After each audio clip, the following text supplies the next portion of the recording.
Hi, this is Meg Lightheart from megalightheart.com.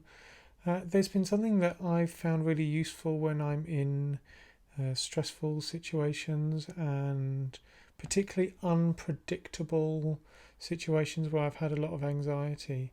And the first part of it comes from a source that I find a bit weird to refer to. It's a book called um, How to Stop Worrying and Start Living, which is written by Dale Carnegie, who is the author of How to Win Friends and Influence People. There's a whole training company out there that's been created by the people who followed on from him. And the book itself I was recommended by a friend of mine, and actually it's really useful, though I have to warn you, it is like white man from McManville, written in 1930 something. So, but if you can get past that, what he's done is he's summarised a lot of the things that work from doing loads of interviews from people about how they dealt with worry and anxiety. This really struck with me. Um, imagine, stuck with me, struck me, struck with me.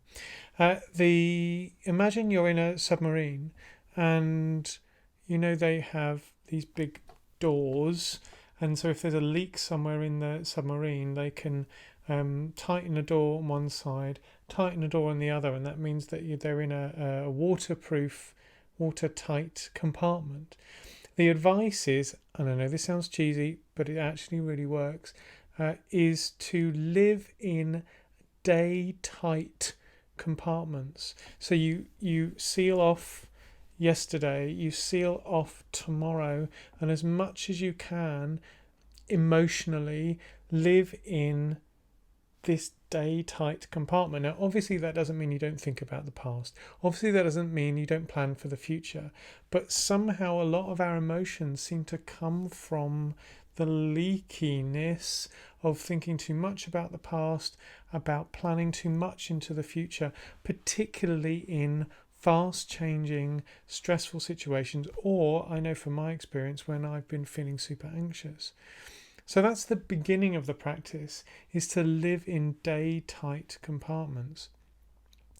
My implementation advice from this is when we've been living in very fast-moving situations, when I've been experiencing lots of anxiety, when we've had someone we care about in hospital and it's unclear as to what's happening, when we were moving countries, when there's been a lot changing, and it's been really difficult to predict what's going on, we move to a protocol which we call segment by segment. And segment by segment is, so you've got your day-tight compartment. Sometimes the day is still too leaky. So we move from waking up to 11s, like ish. So you just go, right, what am I going to do between now and 11 o'clock? 11 until lunch. What's going to happen there?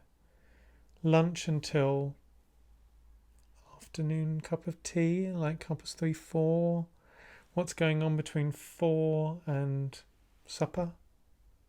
What's going on between your evening meal and bedtime? What goes on? What's going to go between bed and waking up? And so we just think about, okay, what's the very next thing that you can do? There used to be this website I just remembered called nowdothis.com. I don't know if it still exists.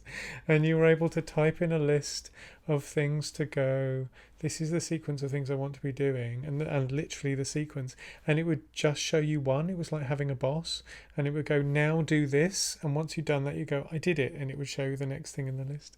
And this is a bit like that, where you just go, okay, I've woken up. Now, what am I going to do between now and 11?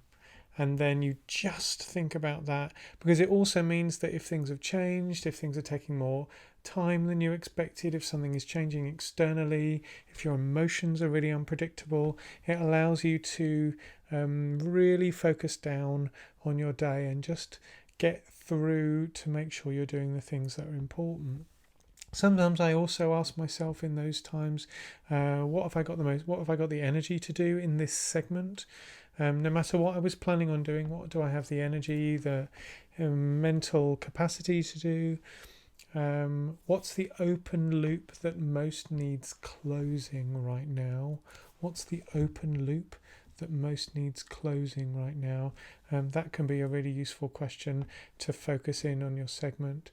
And by living in daytight compartments and then even like segment tight compartments in your day, it can really help when you're going through a lot of change or a lot of anxiety. So that's a bit of my advice. I'm really open for coaching clients. If you are thinking about a coach, go to megalightheart.com and have a look at what I've got to offer. And if you've got steady income and want to support me producing more of these things, consider going to patreon.com/megalightheart. Yes, I'm megalightheart.com. And if you want more people to find out about these, I've got a few more coming out around things around awareness and tools to help us stay more conscious in this time. Then if you're on YouTube, then subscribe. Anywhere else, including YouTube, then make sure you like, comment and share, because that means that other people can find these videos. This has been Meg Lightheart from megalightheart.com. Live in daytight and segment tight compartments.